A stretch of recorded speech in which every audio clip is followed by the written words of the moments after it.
2023 Ryder Cup. Working at Marco Simone has been quite difficult compared to previous events. It's a very hot climate, quite a hilly course, and quite a long way from our closest operating depth.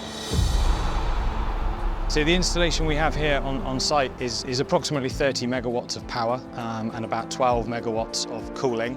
Within that design we've incorporated around about 1,500 square meters of solar power and over 1,000 man days of hard work to get this show up and running.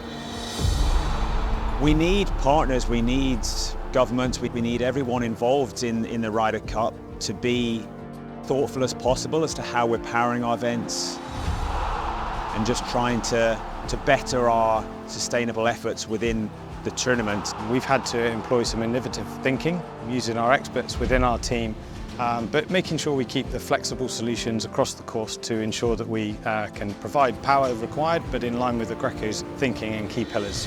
Here at the 10th hole at Marco Simone, we've got Hilton Stay on the Green, where people are able to stay the night.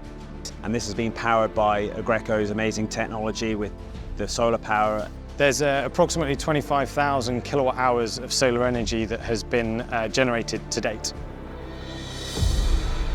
We have launched a Protect the Stage competition, which was an internal competition for Aggroko's children and youngsters involved with our business. We had one very successful winner, Emily Ralphson, who designed a fantastic piece of artwork which really summarised the current state of climate control across the world. This is a long journey. We can't solve all our problems at once, and we're very cognizant of that. But it's about having partner involvement and helping us drive success in the sustainability space and carbon lean as we possibly can. At Aggreko, we are passionate about working with the Ryder Cup to introduce new technology and continue on a journey to make this a greener and cleaner event for everybody.